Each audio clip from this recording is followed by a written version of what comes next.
Mesdames et messieurs, nous vous remercions de votre présence. Et je vous dis, en vous accueillant aujourd'hui, au nom de Doudou Wagué, notre ami de tous les jours, nous pouvons être sûrs, vous et nous, d'être aujourd'hui les acteurs lucides et les témoins privilégiés d'une accélération de l'histoire et dans le bon sens. Et nous pouvons affirmer sans risque de nous tromper que demain, lorsque l'album que nous vous présentons aujourd'hui aura acquis ses lettres de noblesse dans cette ville, j'allais même dire dans ce pays, les chercheurs, les analystes et vous-même retiendrez pour nous notre substantielle contribution. Or donc, c'est tout naturellement, très sincèrement et avec émotion qu'au nom de Doudou Wagué, je vous remercie de votre présence et vous dis toute notre disponibilité à répondre à vos questions. Présenter Doudou Wagué, c'est facile mais c'est difficile en même temps, puisque beaucoup d'entre vous qui le connaissez ne le connaissaient qu'à partir des chansons qu'il a eu à faire. Mais il y a peut-être d'autres facettes de Doudou Wagué que beaucoup d'autres ignorent. Au-delà du fait qu'il soit chanteur, Doudou Wagué est un grand comédien. Il a joué dans beaucoup de troupes théâtrales. Il a participé à 4 compétitions théâtrales organisées par la Convention des Thiessois et pendant 2 éditions d'affilée, il a été nommé par le jury meilleur comédien de Thiès. Au-delà de cela, il a participé à des téléfilms avec les Sanes et autres. Ceux qui ont l'habitude de regarder la télé l'ont remarqué. Il a aussi joué dans une autre pièce qu'on appelle Le Choix de Major, où il a été l'acteur principal. Donc, c'est une facette de Doudou Wagué peut-être que beaucoup d'autres ignorent, puisque tout simplement, les gens ont l'habitude de le voir dans les cérémonies familiales, les baptêmes, les mariages, et même les nganale, comme on dit, les retours de pèlerinage à la Mecque. Mais tout cela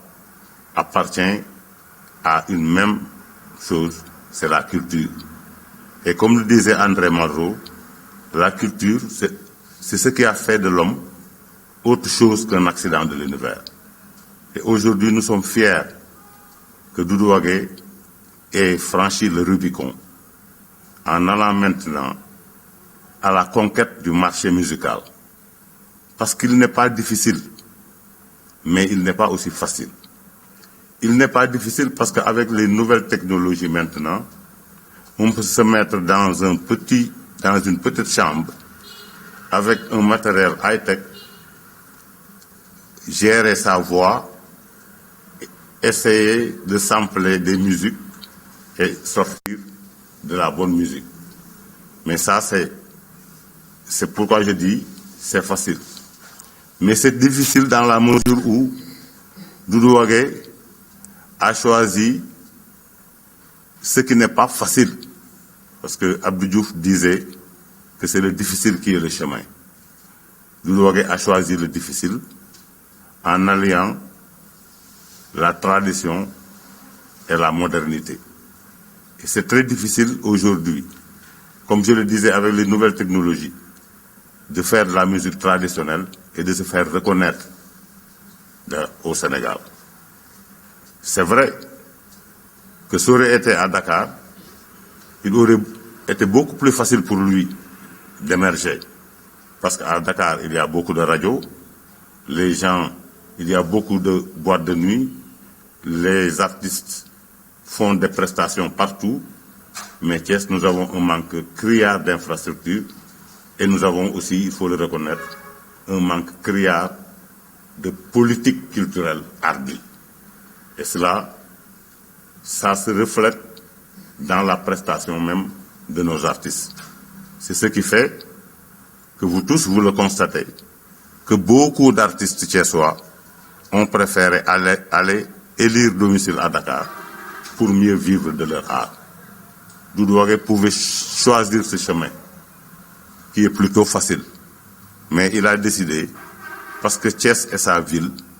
Thiès est sa patrie, de rester ici à Thiès et de se battre lui-même pour aboutir à ce qu'il veut, son ambition, sa passion. C'est difficile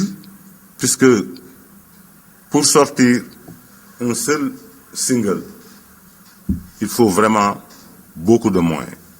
a fortiori quand il s'agit d'un album. Et Doudou Wagué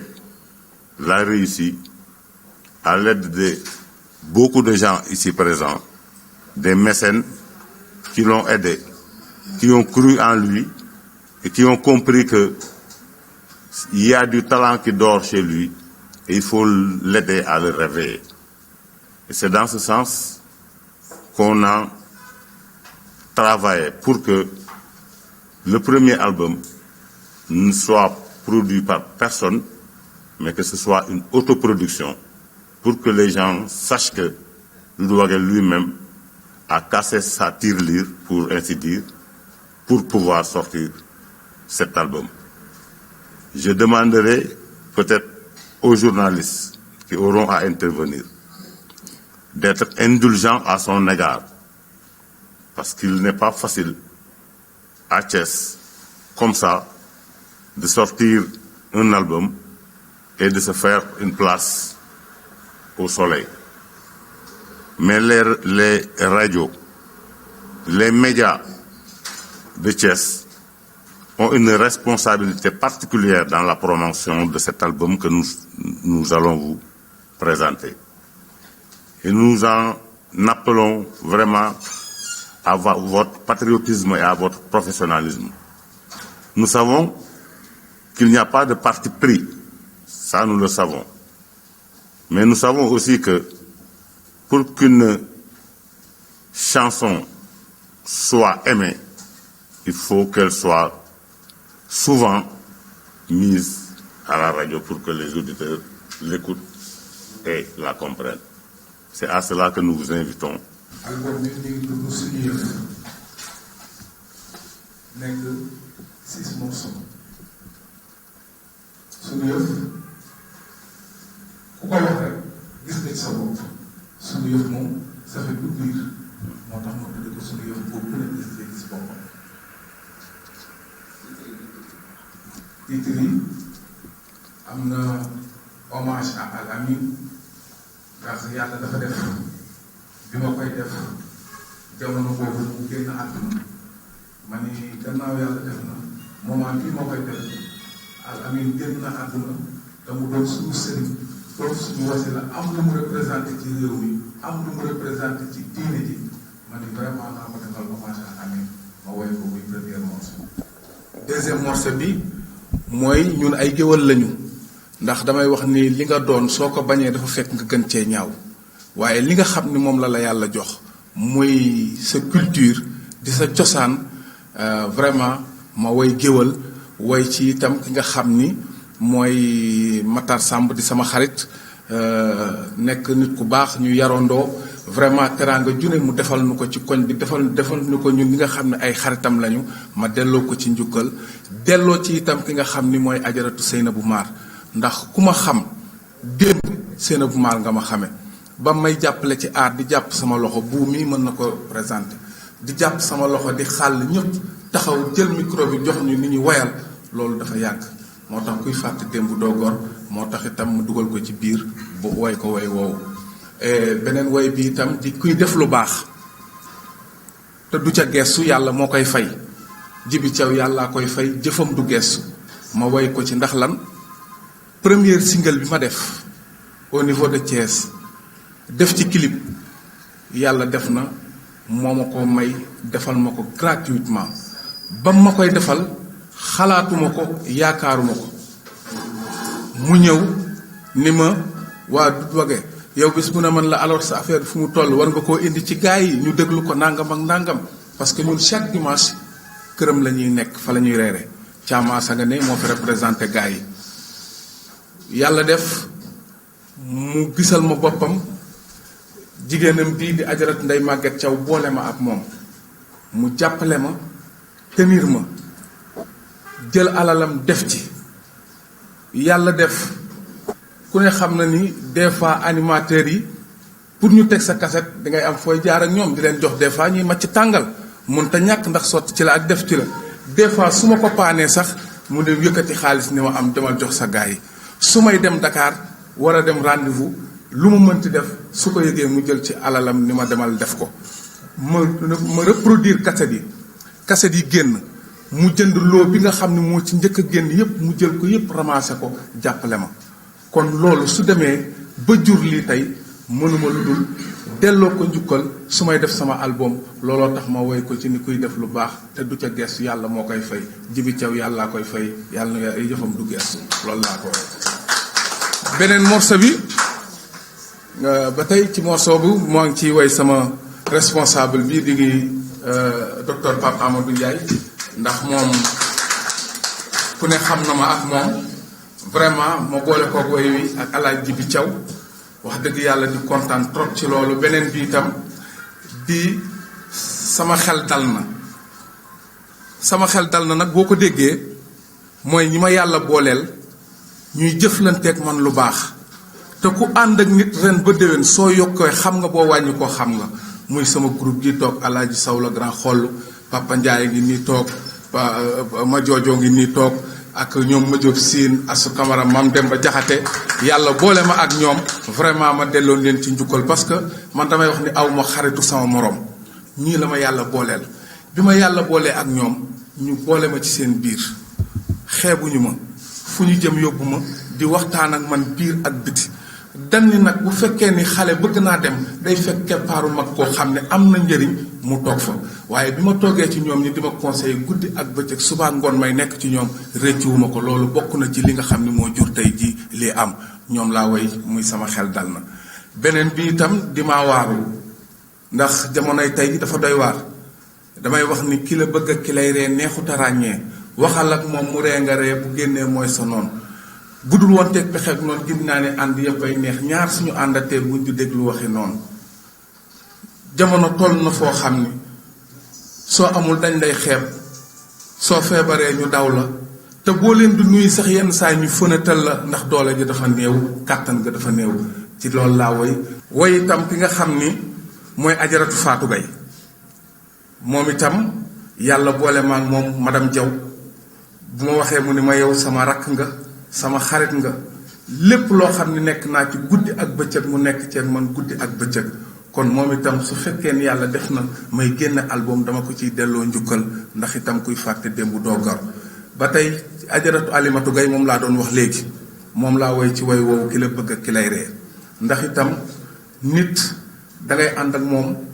ca ba muy metti di ànd ak moom ca ba muy neex bi ma ko xamee nag yàggul asu camara ma ko présenté muy sœur Maam Demba Jaxate yàlla boole ma ak moom xeetu teraanga ju nekk mu dima ko defal moom itam wax dëgg yàlla su ma amee lu mel nii dama ko ciy delloo njukkal ci ñooñu laa woy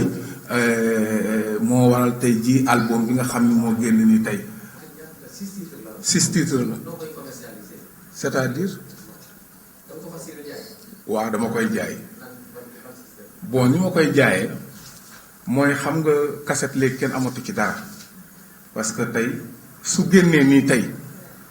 su fekkee ni saf na nit ñi parce que morceau mooy jaay boppam du question que ni du wagee la dañ koy jënd ak yooyu mais nit ñi dañ ciy gis seen bopp parce que loolu mooy cassette liñ ci mën a def nag mooy parce que man gëw ma pare na cassette parce que man li ma gëm mooy ci sama système liggéey mooy defar samay cassette kilifa yi nga xam ne ñoom la ma yàlla booleel kenn ku ci nekk loo ci mën a jënd ci cassette nga jënd ko ak noo ko mën a jënde pour jàppale la ñu xam que promotion bi gën a dox moo tax ñu defar 300 CD pour l'instant 300 CD yooyu dañoo bëgg ñu am partenariat yoo xam ne ñoom kenn ku ci nekk loo ci mën a jënd nga jëndal ñu ko bu ko defee dinañ mën a reproduire yeneen cassette yoo xam ni dinañ ko mën a tas ci ville bi tas ko ci Sénégal ba ku ne nekk mën cee jot sa soxla. moo tax cassette yi boobu ba léegi génnul ñu ngi nii moom laa indaale naa 5 cassettes pour après ñu seet comment ñu ciy def kenn ku ci nekk nag noo ci mën a jàppe rek nga jàpp si ndax suñu yëf la te suñu yëf moom mooyul kenn waaw noonu daal laa ko fas yéenee jaayee incha allah te su ma sañoon wala mu fiy jóge mu jaar 2000. dama bëgg ko mottali rek di pour wax ni effectivement yaa ngi koy laaj naka la fas yéene commercialiser album bi wax na la benn partie mais am na beneen partie parce que y a tout un staff derrière. parce que léegi ak ni showbiz bi demee surtout en matière de musique léegi du album yi ngay dem di jaay ci mbedd mi moom moo lay jox ndax piratage bi ñëpp xam nañ naan la demee mais avec les nouvelles technologies de l'information et de la communication il y a des méthodes de vente yoo xam ni am nañu un staff qui est derrière qui est en train de réfléchir sur ça pour voir au niveau de YouTube au niveau des autres réseaux comment faire pour que nit ñi approprié wu cassette bi morceau yi nit ñi xam ko d'abord pour en plus mën ko commercialisation bi gën a mën a dox donc ce n'est pas tout simplement système de parrainage bi mu wax rek mais aussi il y a d'autres moyens que nous envisageons d'utiliser pour vraiment rendre l'album beaucoup plus attrayant. loolu bokk na ci projet yi mais xam nga lépp loo gis dafa am projet à court, moyen et long terme. Aujourd'hui ci li ñu nekk nous sommes à la phase de lancement donc de promotion et c'est vrai qui dit promotion dit production dans les boîtes de nuit, faire des tournées etc. Nous envisageons de le faire mais pour le moment nous sommes dans la phase de la commercialisation de nos 300 albums que nous avons déjà sortis. Parce que c'est ce qui devrait, en principe, nous permettre de financer d'autres activités. Parce que nous envisageons d'organiser d'autres activités. Nous n'excluons même pas d'organiser l'anniversaire de Doudou Wade. Et pour tout cela, il va falloir des moyens. Et ce sont ces moyens-là que nous cherchons à travers la commercialisation de ces 300 albums d'abord, ensuite utiliser d'autres canaux pour vraiment egg ci public bi yëpp yemuñu rek ci tourner ci région bi parce que je l'avais dit peut-être vous n'étiez pas là dans la déclaration liminaire que Doudou Wade transcende na Thiès en fait il dépasse Thiès parce que muy des cérémonies familiales yu bari yu ñuy organiser les gens font appel à lui au-delà même des frontières de Thiès day dem fu nekk dañ koy jël di ko yóbbu muy dem ak groupe am parce que ça aussi il faut le préciser il a réussi à mettre sur pied un groupe boo xam ni dégg ngeen def naa bu ñu tegee di ngeen dégg ni groupe am moom moo ko tëgg et te ñooñu aussi ku am groupe xalaat nga def prestation dans les boîtes de nuit dans les cérémonies et dans def ay tournées partout waaye pour le moment daal promotion la ñu nekk yéen journalistes yi la ñuy ñaan ngeen invité ñu rajo ñu gën a développé ci suñu album bi di leen ñaan ñu nekk ci télévision yi aussi ñu invité ñu ci télé yi ñu présenté leen suñu kii ñi nga xam ni ci presse en ligne la ñu nekk aussi ñu gën a vulgariser loolu phase boobu la ñu nekk. Maintenant, l'autre phase qui consistera à faire des tournées et autres, on avisera le temps venu. Est-ce que am ngeen ay ndimbal jóge fii ci nga xam ne moo di autorité thiessoise yi lu jëm ci wàllu nga xam ne ñoo yëngu ci wàllum culture beeg yooyu. donc loolu moom vraiment di ko waxati sax vraiment sonal nit ñi la parce que ñun Thiès li ñu gën a rey mooy bu dëkku art bu dëkku culture ndax ñi nga xam ne ñoom la fi yàlla teg jàppale wuñu aar bi dañu dee pour nga mën a am pour nga sumb fii Thiès benn mbir mais li koy régler du Thiès a koy régler de da il faut nu mu métti métti da ngay dem Dakar fa nga yaakaar wut fa ay fonds boo demee def fa une semaine 15 jours loo fa fortaatu dikk def ko fi parce que buñ suñu autorités yi bu ñu leen di xaar pour ñu dimbali ñu du ñu dem. est-ce que dem ngeen envers ñoom. ci la ñu dëkk ak ñoom bis bu ne ñu def conférence de presse bis bu ne ñu wooñu guddi ak bëccëg mais lépp loo xam ne daan nañ ñu ko jox gisatuñ ci dara moo tax album bi ma ko dooree dama ci sant yàlla bu baax ndax li ma ci sant yàlla bu baax mooy man fi ma jëm nii dama ko ñeme li tax ma ñeme ko nag ku ñeme dañ laa téye gannaaw yàlla ak yonent bi kenn jàppalewu ma kenn du sama sëriñ ku dul sama yaay moo tax lu ma songu daan daf ma mës a wax yàgg na seena bu maara ngi nii sama sœur la moo ma yar suñu kër la yaroo sama yaay daf ma mës ni du wagee mu ni ma fekk avant loolu suñu mag gi du jóg ma faal yàlla na yàlla dolli leeram dafa jóge Dakar ñëw ni ma du wagee mu ni ma man dama laa soxla woon ñu waxtaan ma ne ko ah bon mu ni ma waaw ma ñëw toog mu ni ma ah dégg naa ñu ni ma dangay way ma ne ko waaw damay way de mu ni ma wayu lan ngay way ma ne ko ah man de wayu àdduna yi rek laay way nangam ak nangam ak nangam mu ni ma ah da nga ciy am dara ma ne ko wax dëgg yàlla de maa ngi ciy fortaatu si néew lu mu bon mu ni ma ah kon nag baax na ndax nit lépp lu muy def te di ca for as tuut baax na moo tane woon nga def leneen waaye nag teewul na nga xam fi nga bokk ndax itam nag maam boo am woy na waaye dafa tagg yonent bi waaye nag gannaaw man yàlla dafa def damay tagg yonent bi damay woy woyu àdduna ndax diineeg jamono la ñu wax te ku ne ak fa la yàlla xiir sama yaay ni ma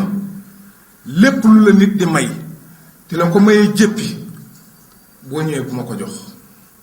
lu la nit di may na la ko may mu doon lu la lew lu xolam sedd guyi mu may la ko waaye leneen loo def lu dul lii duma gënal loolu toujours moom laa teg exemple sama kanam loolu moo tax lu ma songu daan ko ndax lépp loo xam ne nit may na ma ko doone sonal naa la maa la woo téléphone doone maa jaabante sa kër doone maa kii man bañ naa ko ba gawuma géer li tax mooy gawuma géer comme li nit ñi di def xëy suba rek boo dem ni damay seeti sama géer nangam ak nangam dugg na fi génn fi bien vrai que géwal laa mais nag artiste laa dañu war a ràññee woykat ak woyaankat man yàlla def na maa ngi sant yàlla bu baax ndax ñi ma yàlla booleel kenn ku ci ne kenn seetaanuma sama li responsable ngi ñuy toog di docteur Papa Amadou Ndiaye jël salaire jox ñu mu néew mu bari man kat li nga xam ni moom laa jot a am as néew yàlla boole ma ak yéen may ànd ak yéen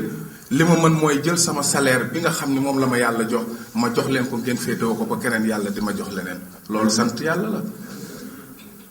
ak ñeneen ak ñeneen ak ñeneen ci saal bi fii bu ma limee damay juum ko ñeme dañ laa déy ñu jàppale ma biir ak biti kon la ma sama waajur woo waxoon ma di ko sàmm gis naa ci njëriñ ndax ku ne xam na ni ñii fi toog ku ne xam na ni jot amul mënoon nañoo nekk ci leneen waaye ñu bàyyi seen soxla neex leen ak naqari leen ñëw toog ak man bés bi kon su ma santul yàlla du ma gor su ma amee lu may tiit du ma gor ndax ku ñeme dañ laa déy loolu moo waral lii ma am tey loolu moo waral lii ñu dëtmal ko bëgg kenn ku ci nekk jàpp ci moo tax bi ma dënnumiree album bi laajuma ci kenn dërëm kenn xamul ndax maa ngi koy def kenn xamul ndax defuma ko damay nekk ak sama grand yi ba heure bi jot ma dem reer maa nga dem naa ba 4 heures du matin ma ñëw su ma jógee ñu woo ma ay 8 heures 9 heures naan ma noo Pape Diagne jugal julli fajar nangam ak nangam man ko ngand man léegi laa tëdd mu naa ma non lii ngay def nangam ak nangam mu mitti muy mitti lool su ma amee xew bu dee juróomi dërëm ma jël benn ñaar dërëm ya yóbbu ca kër ga